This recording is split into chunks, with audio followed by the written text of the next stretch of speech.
Namaskar to everyone. Thank you for coming to our class for today. We'll start with a chant. Om Sato Ma Sadgamaya Tamaso Ma Jyotirgamaya Mrityur Ma Amritam Gamaya Om Shanti Shanti Shanti. Om, lead us from the unreal to the real. Lead us from darkness unto light. Lead us from death to mortality. Om, peace, peace, peace.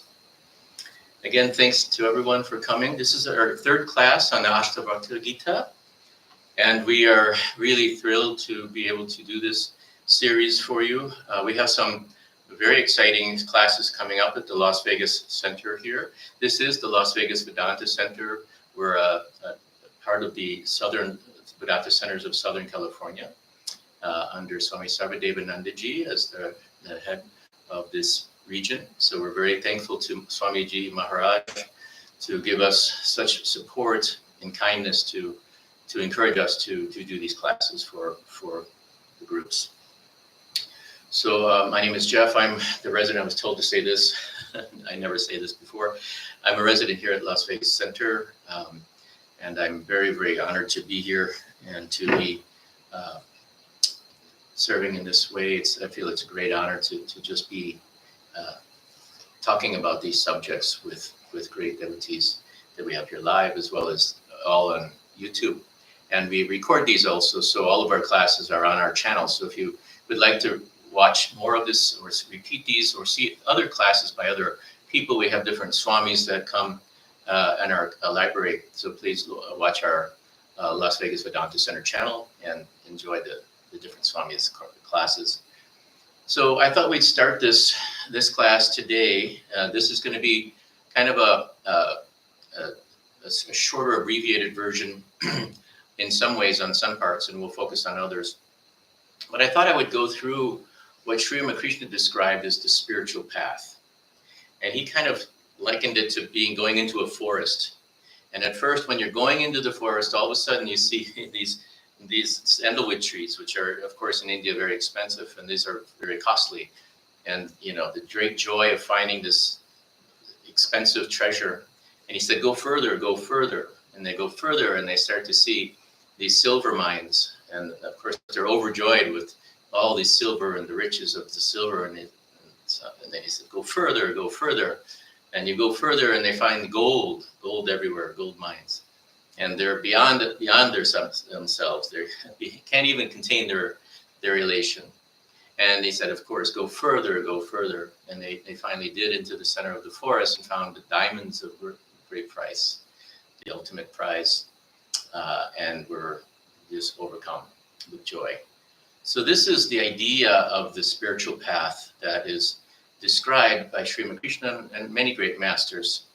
And so I thought we would kind of discuss the step-by-step progression that we see in a lot of people. And this is going to be able to kind of cover all reaching out to the divine. At first, of course, man kind of runs around without any kind of rhyme or reason, by instinct, trying to get food and trying to procreate and trying to control the environment and dominate, or whatever it is, protect what he thinks is his. And this is kind of the animal instinct. But then they have some finer sensibility comes into man at certain points of their lifetimes. And they start to try to propitiate what they see as divinity beyond themselves, powers beyond themselves. So it's kind of a recognition that there's something greater. And so, of course, the first things that you want to worship are the things that control your life, the weather. The weather is very important for man. That's very basic. So the sun, the moon, the rain, all these things are worshipped as deities that are, their life is dependent on them. So they want to be able to evoke the things they want from these essences or these deities. Then generally it's personified things that would be giving them what they need and want. So there would be gods and goddesses and different images or forms of conceptions of man that he creates in his mind, that these are divinities that can give him what he wants. And so, this is kind of a really deep-seated part of religion, and I think it goes on a long time, where you worship something something maybe very devotedly because you really need something or want something. And so you have these rituals or rites or some kind of sacrifices or whatever it is that are created in order to be able to have a kind of a bargain with the powers that be, if you will. And so you have this relationship with divine that is, kind of give and take. So I'll do this for you, you do this for me. And this is fine. This is certainly something higher than the animal man would do. Then as you go along in this, you start to see that God does respond. There's something responds to, sustains us, and that things come out of nowhere, and you start seeing these amazing kind of coincidences, and you start to feel that there's something really special there. There's something otherworldly. There's something that really cares for you and takes care of you. And so there can be, even with this bargaining relationship with the divine essence, there can be a really sweet kind of a relationship built and a love, even though you're kind of asking for something and you're getting something, and you don't always get what you want, I'm sure, you know how that works. But there is a love, there's kind of a heart that's kindled, something special that's kindled. And they say, being able to love and be loved is the essence of the universe. So you see it in animal man, you see it in all animals, you see it in plants. There's an attraction, there's something that creates this connection, this bond that is created. So man starts to feel some sense of love for this divinity. And this really goes into the next step of worship, which is true worship with love. And even though it's not unconditional love, it's not pure love yet, it is love nonetheless. And so you see a lot of this going on in the world where, whatever your religion is, there's kind of a, bargain that I'm worshiping this deity or this God or this religion or this religious tradition. Number one, because maybe I'm brought up in this way, or this is the one that attracts me the most. But it also gives you a chance to really feel some love connection for this divine that seems to be responding to you. And having that connection more and more and more is the evolution of that path. And so there's scriptures in India, kind of cover all of this, all of these stages they talk about, not minutely, the Vedas in India. It's an amazing thing as far as the history of mankind, where you see written down for millennia scriptures that describe exactly what I'm talking about. This is not something I'm making up. These are all written down in various parts of the different scriptures. Of course, you can take classes on each of these scriptures and you'll see this. You'll see that. And now you can have these different guidances of how to make this worship more effective, more pure, so that you can be closer to these deities, this conception of divinity, whether it's a mother, father, Krishna, Rama, Christ, or formless, like you have in Islam or Judaism. You have a father God who takes care of you and smites the enemies, but he doesn't have form that we can understand. Or in Islam, they don't, portray it with form. In Judaism, truly, the pure Judaism, they don't see God with form as the God, the Father, Jehovah. So this is really kind of depending on how you see things. Now your love becomes stronger and stronger and stronger. And you go into a couple of different paths that take you even deeper, where, purifying the heart now becomes the key. Being able to become less selfish in that I want this for me. Now it's like, if you love somebody because you want something from them, how do you feel, right? I love you, but only because you're going to do this for me. I love you because you're going to give me money. Or I love you because you're going to cook me good meals. If you don't, I'm not going to love you so much anymore. That's kind of conditional love, and it's not pure. If you feel that way, if you would feel bad having that bargain with somebody, imagine how God or a deity would feel if you have that kind of attitude, right?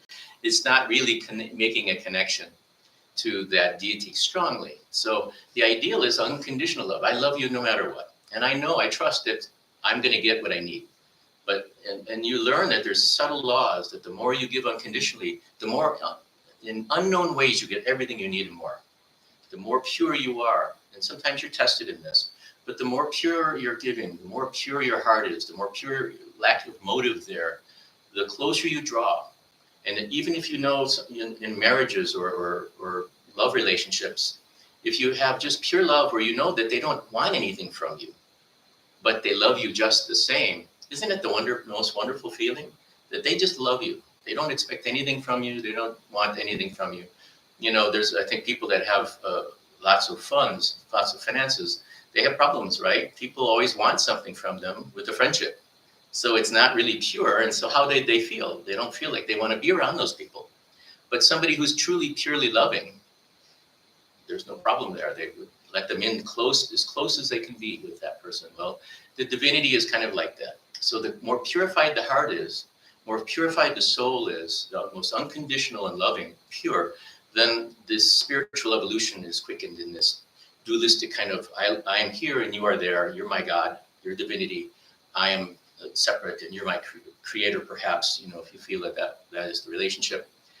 And the more pure you are, the closer you get to that divinity. And so yoga has the 4 paths.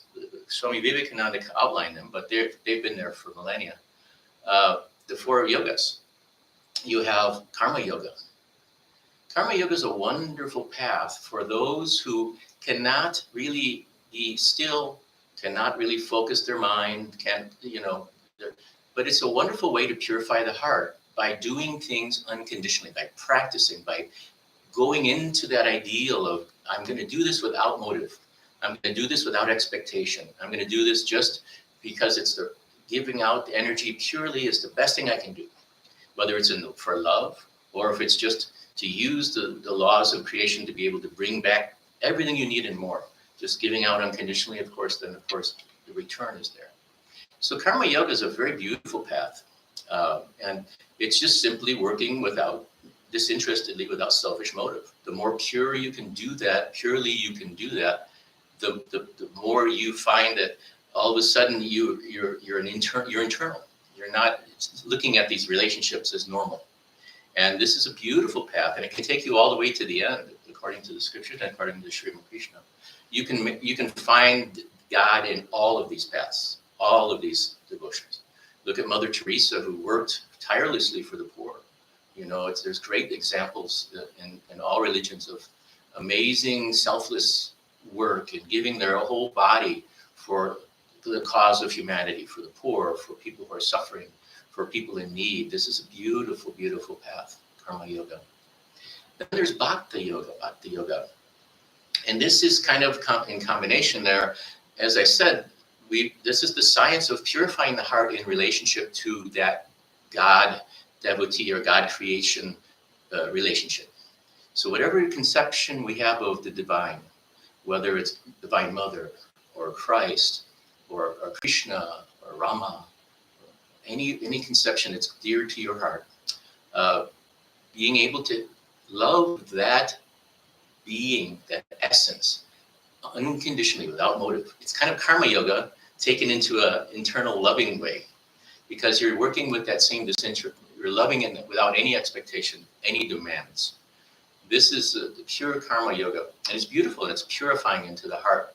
You'll hear this purifying of the heart go throughout all of the yogas. Then what we find is that there's some things that help in these purifying of the hearts. There's some commonalities that happen when the heart is purified in any of the yogas. The first thing is, when the heart is purified, the mind becomes focused and calm. Or you can reverse that and say, if you can focus and calm the mind, the heart can be more purified. Now that would be Raja Yoga. Raja Yoga is the science of meditation, of using meditation techniques to focus the mind on one point.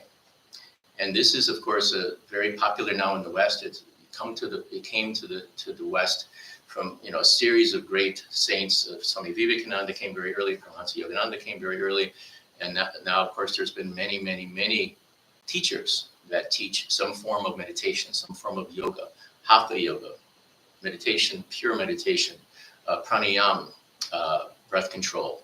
All of these things are flooding the market, so to speak. And they have a great effectiveness in use. But it takes a specific type of person to be able to want to employ Raja Yoga. It takes a meditative type of person, somebody who can sit or has the desire and has the motivation to sit and to really, truly focus on that internal reality. And they're happy to just release the outer world. There has to be a point in time when you've had enough in the world, you've experienced enough in the world to see through it, so to speak. Whether you've gotten everything you want and you still aren't happy. I've met people, there's people like that, right? That have literally everything. Beautiful marriage, wonderful business, lots of money, but they're still unsatisfied. You see many people who were famous who committed suicide, or rich people and had all these things, beautiful people who took their own lives because they were found that they had pretty much everything they can consider in the outer world, and they were totally miserable. They weren't happy. They didn't find that peace that they were seeking from that. So you have to get to a point where you can release the outer world to a certain point. There's a certain stage that happens that now it's time where you can actually turn your attention inward and actually meditate and actually go deep in meditation. So this is really kind of neat. Ramakrishna kind of had this saying. He's had such a way with stories. He told the story of a child that went to his mother and said, "Oh, mother dear, could you please wake me when the call of nature happens? When he has to go to the bathroom. Mother dear, please wake me for the call of nature." And the mother says, "My dear child, it'll happen naturally. When the call of nature happens, it'll be time and you'll wake up and you'll know. And then just let me know." So this is the way Ramakrishna kind of described the soul when it is in that state where it's ripe. It's given up. It's time. It's naturally time that it's turning inward now. It's been through all of the experiences so many countless of times. It's seen through that the world can be fine. You can do everything in the world, but you can't be attached to it. And you can't expect happiness from it. You can't expect bliss and joy from it. That's only something that happens from inside. It's only something that happens that is something inside of the soul. So at that point, when the call of nature, when time is due, then you start to find that these internal paths become more and more natural for those who are meant for them. So meditation, the Patanjali's Yoga Sutras, where it talks about yama, niyama, asana, pranayama, pratyahara, dhyana, dhyana, samadhi. We're not going to go into that all today. We will in other classes. But these are natural states of these inward souls that are going inward, having a single point. And so that's a wonderful, wonderful path. And you can combine them, obviously, with karma yoga and bhakti yoga. So there's nothing exclusive here. You can combine these types of things, mix and match. And actually, they work best when you have all four working in harmony. And that's what we'll see kind of reflected a little bit later in the course. Finally, you have Raja Yoga, Jnana Yoga. Jnana Yoga. Now, this is something that is kind of a little bit misunderstood, because Jnana Yoga is the inward search, introspection. We'll see some of the writings of some of the great ones about this. That it shows inwardly now, beyond even meditation, inwardly, what is the source of your being? What is the reality of your consciousness? Where does it come from? What is the source of your individuality? Is there something behind it? Now you're going into something very subtle. Meditation is singular enough, but when you truly go into dhyana, into the inner search, it starts with neti, not this. I'm not this. I'm not this body. I'm not this mind. I'm not these emotions. I'm not the 24 cosmic principles. That's the beginning, but that's not really the heart of what we're talking about yet in Jnana Yoga, the inner self-inquiry, as they call it. Really, it goes much deeper than that. It goes into not a mantra, I am he, that can be indicating it, but it really is being able to take a completely focused mind and finding what is the source of that individuality, the source of awareness, what's behind our consciousness. And it's as close as we can be. Everybody's aware of their own consciousness, aren't they? That's one thing you're always aware of. So what is behind that? So it's not denying anything, but it's following it to its source, and it takes a tremendous readiness to be able to do that, because you truly have to be in a state where you can give up everything outwardly. All attractions, all desires, all needs. The only thing that's important to you now is following that current of individuality to its primal I, and then finding the source of that, and finding out if this I is real or not. This is something that's very rare, and it's not something we can do intellectually. This is kind of a mistake that some people make with Advaita non-dualism. It becomes a mental exercise or some kind of a knowledge game, where the more you can recite scriptures, or the more you can propound these things, the more value we have, or something like that. That's not the way that. This is totally misunderstanding this part of the path, this step of the path. It's a very sacred, special place in the spiritual path, where somebody has gone to the point where now they can actually go to the source, go beyond that I, and actually create and really go into the unity and realize that all awarenesses have one source. There's not a difference. There's no other, as Srimad Ramana said. And then the relationship with you and every living being is completely different. There is no other. It's not loving something else. It's one essence. It's one connection. And so there's one being, and the closeness is indescribable. You can't even conceive of it. Everything in this universe.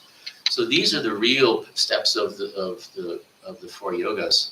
And so when we talk about the Ashtavakra Gita, it truly is that final step for those. It's not only just describing intellectually what that reality, what that is when we turn inside.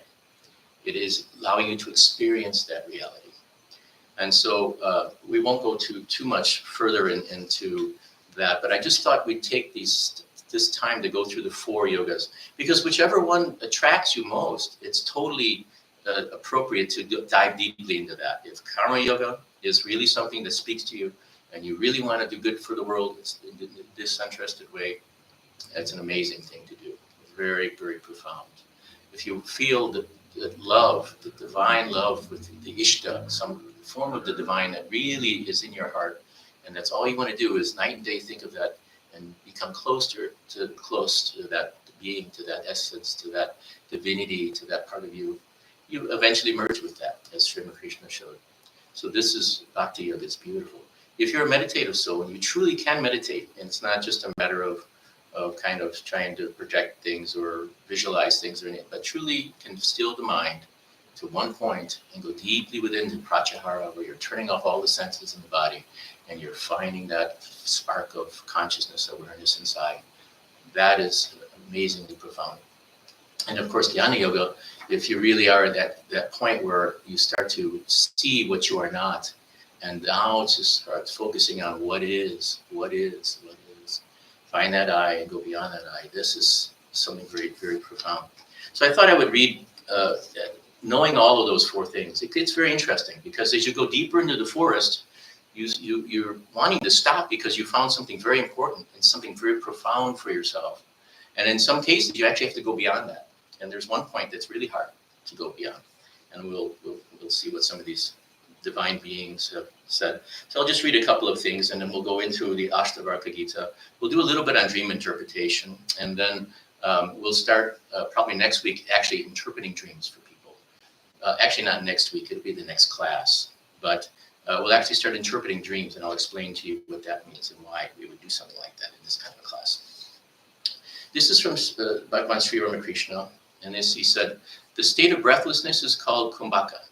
It can be attained through bhakti yoga also. When the emotion bhakti reaches its climax, the breath stops and the mind becomes fixed. If a man is sweeping and someone comes and tells him, Mr. So-and-so is dead, have you heard? The sweeper, if the dead man be not his relation, will exclaim unconcernedly, is that so? Is he dead? He was a good man, I'm really sorry. But he goes on sweeping nonetheless. If, however, he hears of the death of a dear relative, he is so stunned that the broom drops from his hand, and he sinks to the ground, crying out, Lord God, help me. At this time, his breath stops, his mind is fixed upon his grief, and he cannot think of anything else. Again, have you not seen among women how when one of them is struck with wonder, either by seeing or hearing something unexpectedly, her breath will stop, her mind becomes fixed, and the body remains so motionless that the other woman will exclaim, what is the matter? Have you lost your senses? And this is from the Gospel of Ramakrishna. He's talking about something very profound. Indeed, deep concentration in Raja Yoga and meditation, or in Bhakti Yoga, when the mind is one-pointed and you go beyond the thoughts, your body breath actually becomes very faint and then actually stops. And so if you talk to anybody who's seen saints in samadhi, the state of suspended animation, of absorption, this is the final state of Patanjali's Yoga Sutras. The breath stops, the heart stops, everything stops. And this has been cataloged with Sri Ramakrishna and other great saints, even Swami Vivekananda. They had doctors there and felt his pulse. So this is something that's a very high state of yoga. But he's saying that it can actually happen through bhakti also. The same end state of the yogi can be the bhakti as well. So, this is what we're saying, that one-pointedness, that complete purity of heart, no matter how you approach it. Now, this is what we're talking about with this inquiry, self-inquiry, and using some of the different techniques like japam and pranayam as a preliminary, so that your mind can be focused. If you're trying to do self-inquiry and your mind is flying all over the world, it's never going to work. You're just going to be doing theoretical thinking about it all, and it'll be more of an intellectual exercise. To truly go within and find that the source of that I thought, the first primal I thought, takes only one-pointed mind where you're actually just not even there, separated from it. You're actually experiencing that. And so this is what Ramana Maharshi has to say. He said, the japa of Soham is not correct. Put the question, who am I, once, and then concentrate on finding the source of the ego and preventing the occurrence of thoughts. So people think this self-inquiry is, you keep on saying, who am I, who am I? And you can do that. He says later on, you can do that as a preliminary. Some people say I, or your name. One person I've read a few times that they just kept on saying their name over and over again, and they got into a state of reverie because it kind of went to their first thought of who they were. But the idea is not to just say, I am he, or affirm that. And that can be helpful, and he talks about this. But the true source of self-inquiry is to go beyond that and finding the source of the ego. Now, pranayama we talked about, which is control of prana, not just breath. The breath controls the prana. The prana is always going outward into our bodies, into our senses, into our mind for thinking. And that's why we're so restless. When the prana can be controlled and turn inward in yoga, in the later steps of meditation, you actually shut off all those disturbances. You turn off the senses. You're not bothered by sound. You're not bothered by feeling. You actually are, the body is inert. And you turn off the thought process too, and eventually go to breathlessness. So he said, you should not attend to the breath if you are capable of concentrating on inquiry without it. So this is kind of interesting, because pranayama and all these exercises are not the whole point of meditation. It's preliminaries to being able to be at one point. And once you're at one point, you can focus that one point anywhere. So pranayama and all these things lead you to the goal. It's like Moses can point the way, right? But he couldn't go there. It's sort of like pranayama and all of these exercises. It's not part of the truth. It is preliminary. So pranayama, again, breath control, controlling the prana, which is a very profound thing to do, very profound. He said, but some may have to attend to the breath if unable to concentrate on the inquiry alone. Some may practice kevala kumbhaka, retention of the breath, during the inquiry. Some may require the help of regular pranayama, also to steady the mind and control the thoughts. All these practices are to be given up when the mind becomes strong enough to pursue the inquiry without aid. Pranayama is to be practiced with usual caution. It will gradually increase the power and duration of the kumbhaka. It will make the mind one-pointed, kumbhaka, the breathlessness. Take its help if unable to concentrate without it. Pranayama is like the reins to control a mind horse, or brakes to control the wheels of thought. But the true answer will come by itself. So this is kind of a interesting thing. Remember, you're going deeper into the forest. If you could control your mind in pranayama and you can get to pratyahara, you'll feel amazing. You'll feel such peace, such joy. But he's saying that's not don't stop there. Even though that's an amazing step, go beyond that into taking that single point of concentration to turn it finally within to find the source of that ego or that I thought. So it's a suggestive replies to the inquiry of who am I, such as Shivoham, I am Shiva, etc., not to be given to the mind during meditation. The true answer will come by itself. Any answer the ego may give cannot be correct. These affirmations or autosuggestions may be of help to those who follow other methods, but not in this method of inquiry. If you go on asking, the reply will come. The method of inquiry is dhyana, and the effortless state is jnana. So remember, dhyana, dhyana, samadhi, very close to the end. So this isn't saying don't do those other things. If you're really starting off, embrace all of these paths. Dhyana, karma yoga, bhakti yoga, and then jnana yoga, meditation, dhyana, dhyana, samadhi. If you can practice pranayama and you're just starting this whole process and your mind is really a normal mind, meaning it goes all over the place, it's an amazing thing to use. And so we're not discounting it. But remember what Sri Ramakrishna said, go forward, go forward. Now you're maybe at the gold mine, the actual gem of realization is going to be that the source of the inquiry, the source of the I thought, going beyond that. That's the diamond. So we have to keep on going and keep on going. Don't be attached to the forms, but be attached to the final goal, is what all of the great ones say. This is really beautiful. I is also a guru mantra. The first name of God is I. Even Om comes later. So this is really profound. The I thought is the first separate awareness of separation from Brahma. First separation, the first I thought. Om is all of creation. Om is the cosmic sound of the rushing waters of the sound, the symphony of creation. So even all of creation comes after the I thought. So this is a very profound statement. So this is for those who are really close to the goal. He said, Atma, or the real self, is always saying I.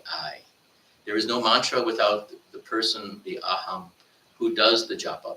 The japa of aham is soham. Remember, we were talking about that before. Is always going on within. Japa leads to dhyana, and dhyana leads to jnana. Japa is always going on. Japa and God are one and the same. See the philosophy of name as given by Saint Namdev. You may practice saguna meditation or the method of inquiry according to your inclination. Saguna is God with form or with attributes. If it's a formless God, it has attributes: love, creation, father, mother. So even the formless, if you think of it with attributes, is a saguna. Otherwise, you could see Divine Mother or any form of God. But the inquiry is on that attributeless, causeless,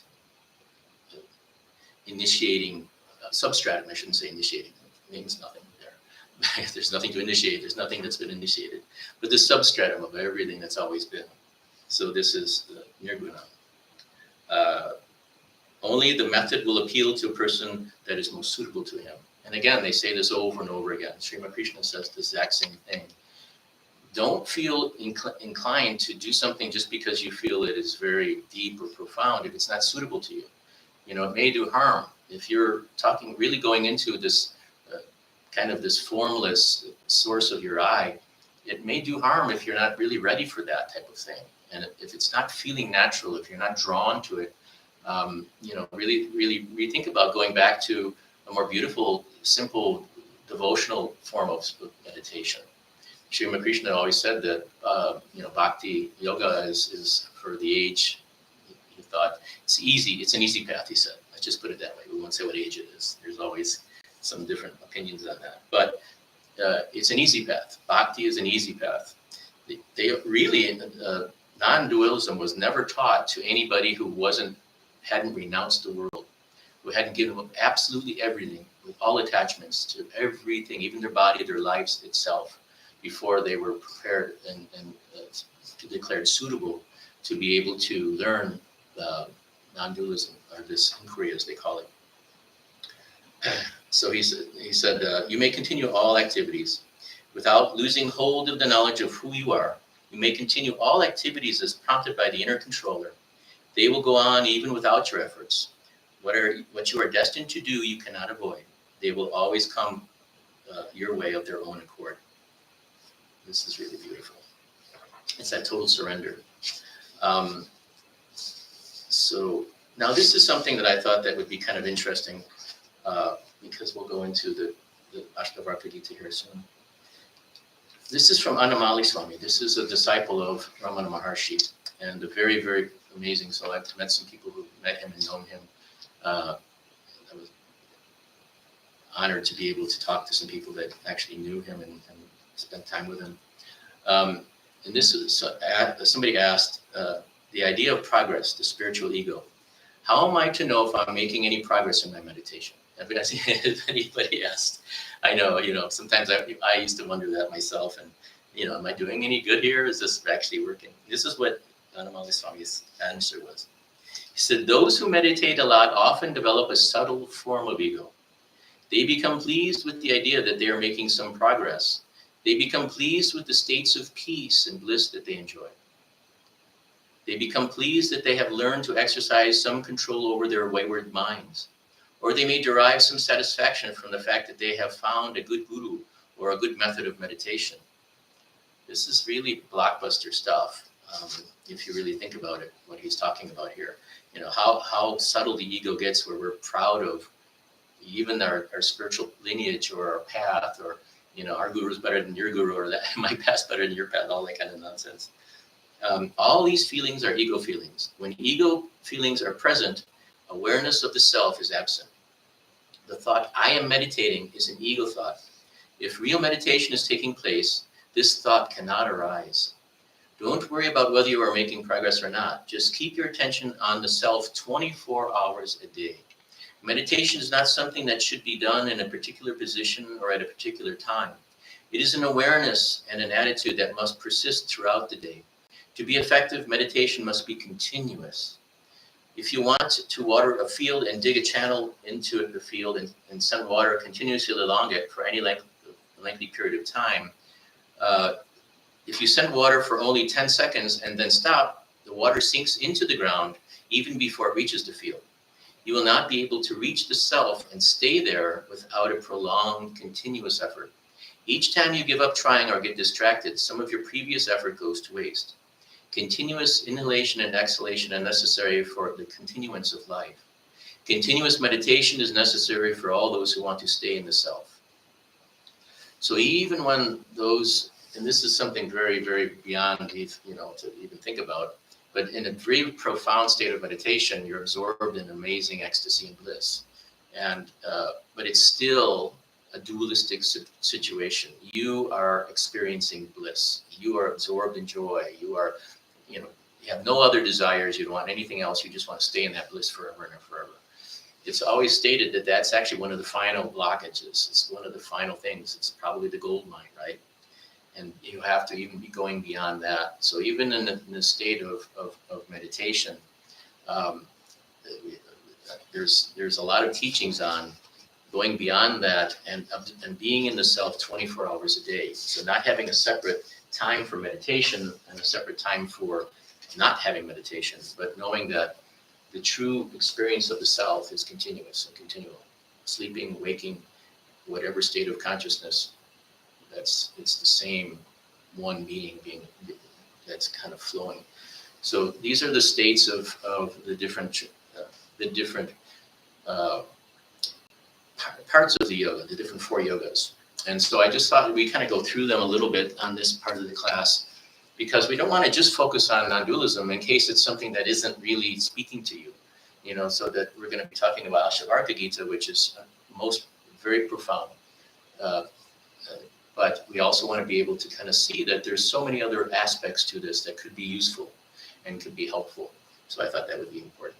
Now, we talked a little bit about dream interpretation last week. We're going to go deeply into it the next class, which will be in about 3 weeks, or 2 weeks from now. There's a way of interpreting dreams that places that your dreams are a language. There's a language called picture language of the mind.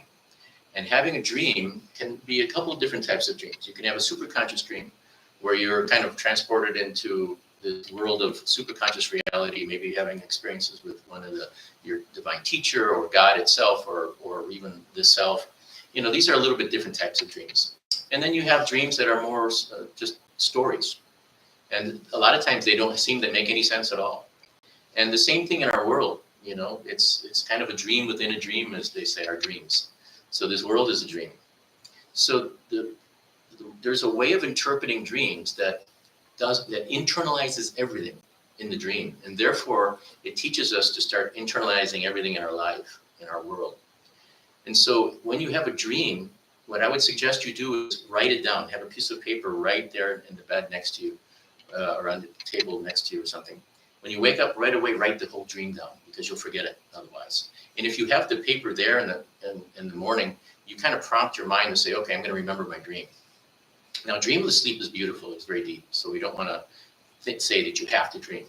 But if you're having these dreams coming out, sometimes it's a very worthwhile way of being able to get beyond these kind of dream scenarios, is to kind of see everything in the dream as you. Everything that is in the dream is describing a part of your, or a state of your consciousness, or something that's a motive, or some action that has gone on or going on in your life. So what is really, really wonderful to do with these things is to break down the dream and see that everything is you. Everything's one. There's no external there.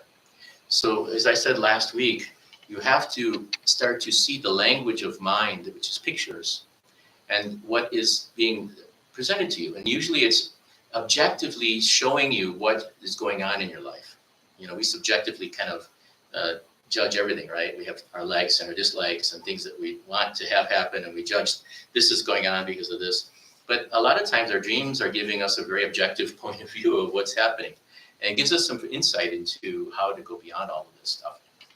So as I said, every person in the dream is an aspect of yourself, aspect of your personality, or aspect, because we have different personalities we use, different habits that have come, different identities that we create, and how we handle things. And they say that a person of the same sex in the dream is your conscious mind, the everyday awakening mind, the reasoning mind, the thinking mind, the controlling mind. You in the dream, you yourself is the controlling aspect, the reasoner. So you in the dream is the controlling aspect. If you're talking about your brother or your best friend who's a sister, whoever's the same sex as you are, that would be a conscious aspect, the thinking, reasoning mind, everyday waking mind. If it's an opposite sex, it would be the subconscious mind. Now, the subconscious are the internal deep habits. The subconscious mind goes from life to life. So there's habits that have maybe been incurred through many lifetimes. But they're deep influences that we have on what makes us, impels us to do things certain ways. If sometimes you're not thinking, you just do it this way all the time. And even when you were a child, you kind of did that. These are promptings from the subconscious mind that is habits and karmas, as you can imagine. But to be able to work your way out, you can see through these habits and understand that this is something if you see a dream that's going on and there's an opposite sex that's really controlling the situation, you're seeing that you're being controlled for good or bad by what's going on in your subconscious mind. And then authority figure or divine figure would be the superconscious mind. This is the divine I, the soul I. So this is the part of you that has wisdom and understanding and the connection to the divinity, the primal I, as they call it. So this superconscious mind is effective in our life too, and it has the divine plan of our evolution, of our journey. Going beyond all of those minds is the I, the actual awareness. This is Brahma. So going beyond all these minds is the ideal. So, we will go through more details in dream interpretation the next class. So let us now go beyond all this thoughts and reasoning, and let us prepare for going into the Ashtavakra Gita. Now, in order to be able to go beyond our thinking minds and not just read this as a book, like we normally read a book, because it's really disrespecting what it is, let us prepare ourselves by using some of the different yogas. So what we'll do is a couple of things. We'll do a chant, a simple, quick chant that is beautiful. It's called Hymn to Brahma. And I'll just read the words out. We'll do one time in Sanskrit and one time in English. And this is an English translation given by Paramahansa Yogananda. And this is the verse of these are the words of the chant. Full of bliss, giving joy transcendent, of higher knowledge the abode, dual no more, clear as the heavens, known to all as thou art that. And this is very much part of scriptures and that non-dual affirmation. He is pure, permanent, unmoving, the everlasting seer of all, witness, far, far beyond qualities and thought. This is a beautiful way, a poetic way of describing that essence beyond duality. Guru Lord, I bow to you. It's part of this. So if you have a teacher or a guru, you can devote that to the guru. But also, the inner guru, of course, is something very valid too. So if you feel that the inner teacher is more, then bow to yourself, bow to that guru, part of yourself that is the divine teacher. Essentially, they're the same eventually, but however you want to use the song, you can. Then what we're going to do is just a simple guided meditation, very quickly, to be able to become that awareness, that observer awareness, so that we're not controlling things with our intellect, with our reasoning mind. And I gave a technique beginning in the first class called Soham.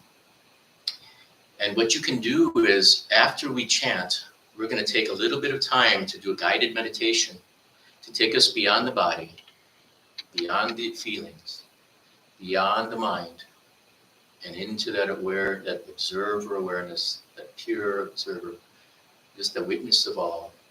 And this is a really wonderful technique of meditation. So it's a pranayama, and we'll be able to breathe in and out just a couple of times, very briefly. And then after you breathe out for the third time, and you can practice this anywhere, just don't control the breath. Be the witness of the breath. And you'll see that there's an impulse that will actually happen automatically that will have an inhale. And that will hold for a certain period of time. And then automatically there'll be an exhale. If you don't control it, it's very, very wonderful to practice this, to get away from controlling and become the witness. And every time the inhale comes in, you chant so mentally. And if it goes out, hum. Inhale, so, exhale, hum. Just observe it. What will happen is the breath will become very subtle, and it might even stop altogether in Kumbhaka. Now you've gotten to that point of Dhyana Dhyana, and now it's one-pointed. So this is really beautiful, and it's a very powerful technique that, if you're a meditative type of person, can be very valuable. So let's do this just very quickly, and then I'm going to read the next chapter of the Ashtavakra Gita after you're in that witness state of mind. And so when you're in that witness, when we read these words, let them flow over you and just experience them. Don't try to reason them. Don't try to reflect on them. Don't react to anything. Just let your mind experience what is being presented, because the beauty of the Ashtavakra Gita is we talked about this, a nididhyasana scripture, meaning that it is an experiential scripture. It's not an intellectual hashing out of all of these things. So it's the final stage of scripture. So we want to be able to be in the right position of mind to truly take advantage of the level that it's being communicated. And so that's kind of the whole point of this class, is to more and more get into that state of just that pure awareness, that pure observer. So let's do the chant. Then we'll do a short breath, just a couple deep breaths. I'll show you how to do. We'll do Soham just for a couple minutes, and then we'll go do a guided meditation, and then I'll start reading. Okay? So here we go.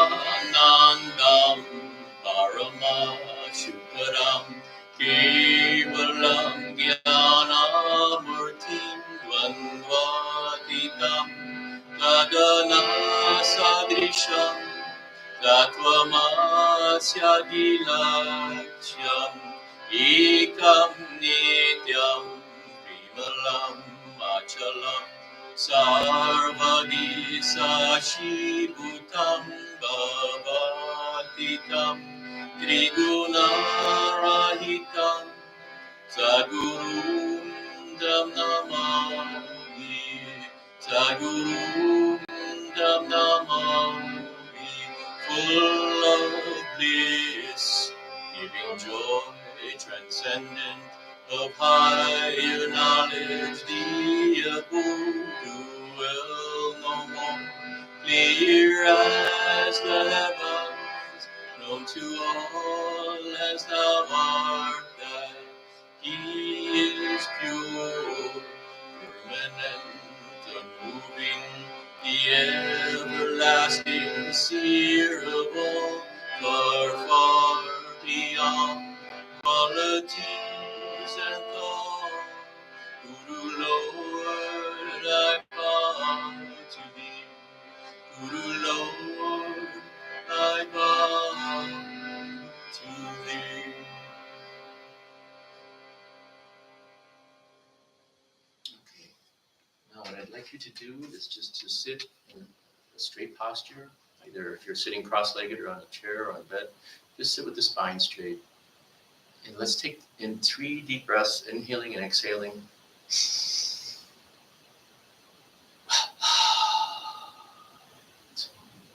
One more. Exhale. Let's do it. Now, on the 3rd time, tense your whole body and then hold it. Inhale, tense the body. Hold it. And now exhale and release all that tension. And now let the body just go to jelly with the spine still straight. And now be aware that you are the awareness observing, experiencing all. Observe the body. Be aware of the body. Realize that this body has been completely different in different stages of your life. When it was born, it was small, tiny, and helpless. Couldn't walk, couldn't feed itself. As it grew, it got stronger, was able to move around, have its own way. As older, it changed and changed till it became this body that was the adult body that we perceive. And then it kept on changing depending on your age. It changed now more and more. And that body we were thinking we are, and then became this older version of ourselves. Perhaps not as strong. Perhaps not able to fight off disease as well. Perhaps getting sick. Perhaps having different ailments or disabilities. Realizing that a body that changes so much, there's no substance there, there's no continuity, there's no reality, there's no continuousness there. It cannot be us, because we are always aware of this body. We were the same awareness. We didn't change as awareness. The body changed around us. Therefore, realize that we are not this body. Give up the idea that we are the body, we don't own it. It is a useful friend. It's been a blessed or a friend, sometimes a little difficult and obstinate. But it's given us all these experiences in life. But thankfully, we just let it be going on to its own path. And realizing our awareness is not disturbed in the least by the body and its changes. So we let the fact of us being the body go. Now look at the emotions. Every minute emotions change. Certainly every hour, every day. 1 minute, 1 hour we're joyful, happy, contented. The next minute we're upset and angry, or we're wanting something, or we have something, or we're jealous, or people are angry at people doing something to us. Don't they change constantly? How can something that changes eternally like that be anything connected to us? Our awareness, we've been aware of these emotions all our lives. But that's as far as it. We don't own these emotions. They aren't us. We're not going to identify with them anymore. We just let them go. them go. They don't concern us. They flow. It's like a river in a fork. It flows through the fork. Don't hold on to any anger, any emotions. They are not us. Let it go. Our attachments, our identification with emotions are done. And now look at the thoughts. Notice that they flow, and sometimes they seem to not, and they flow again. And if we're really honest, did we really cause any of these thoughts? Sometimes they come out of nowhere. Are we the author of anything, any of these thoughts? We think we control them, but we truly don't. They seem to come and go, and they change. And sometimes they reflect something very negative, sometimes very positive. Thoughts are constantly changing, but we're aware of the thoughts. We aren't these thoughts. Thoughts are universal. They're rooted in all of creation. They've been eternally reverberating throughout creation from the beginning of time. And we just observe them. Sometimes we identify with certain thoughts. That's it. So we can surrender our attachment to all these thoughts. Just let them go. Let them go. They're not us. They're not us. And become aware of the breath. Just observe it. We said we're not the body, we're not the breath. Observe it as if you were observing someone else breathing. See when the breath comes in of its own accord. See when the breath is retained. See when the breath goes out of its own sweet will. Just observe it going in. It goes out. Comes in short breath. Out. Sometimes they're different lengths. Sometimes they're short little breaths. Sometimes deep. Every time the breath comes in, mentally chant so. And when the breath goes out, hum. So hum. So in, hum. Out. So in, hum. Out. So in, hum.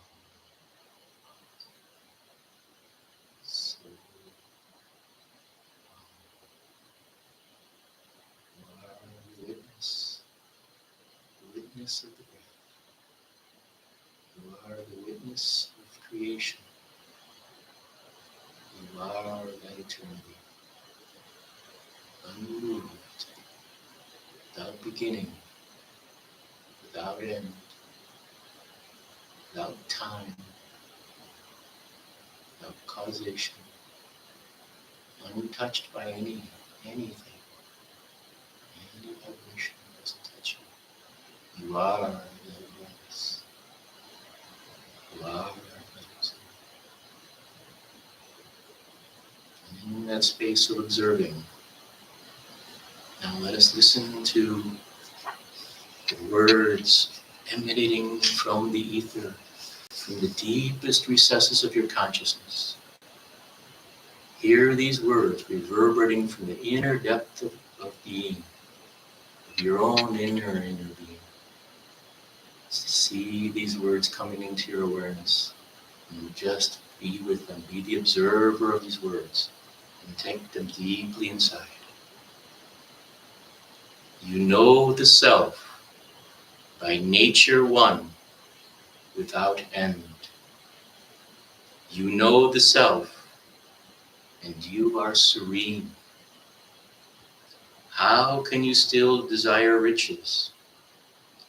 When from ignorance you see silver and mother of pearl, greed arises. From ignorance of the self, desire arises. For the world where the senses whirl, knowing yourself as that, in which the worlds rise and fall. like waves in the ocean. Why do you run about so wretchedly? For have you not heard?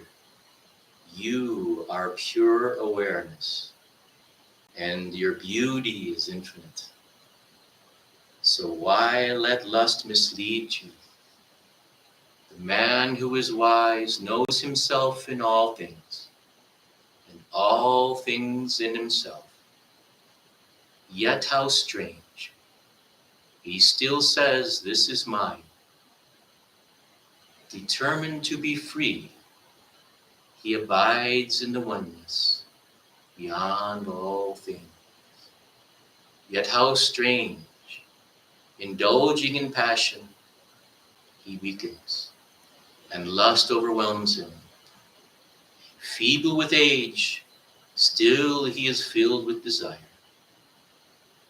When without doubt he knows that lust is the enemy of awareness. Indeed, how strange. He longs to be free. He who has no care for this world or the next, and he knows what is passing for forever. And yet how strange. He is still afraid of freedom. But he who is truly wise always sees the absolute self.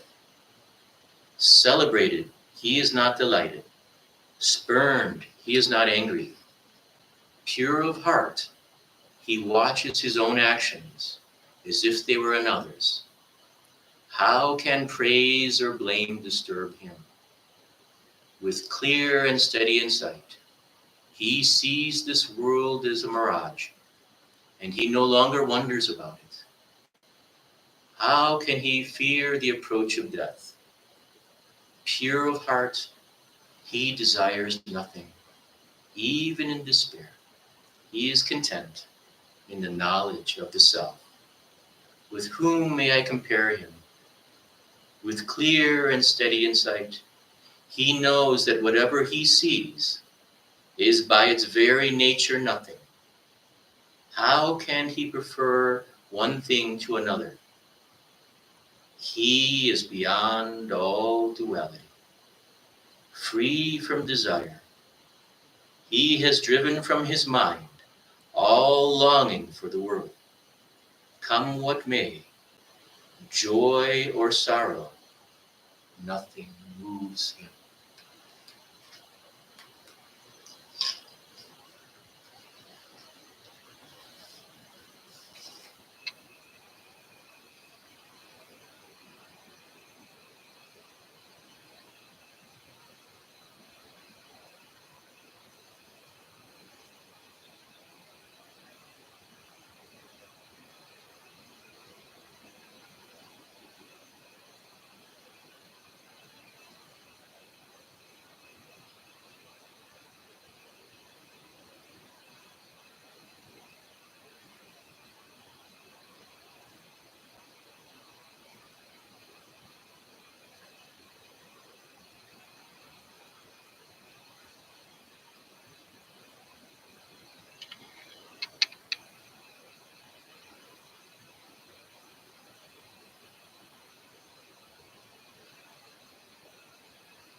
May joy and peace be with you all the days of your life and beyond, going beyond, knowing that we are eternity itself. Thank you for joining us. Namaskar.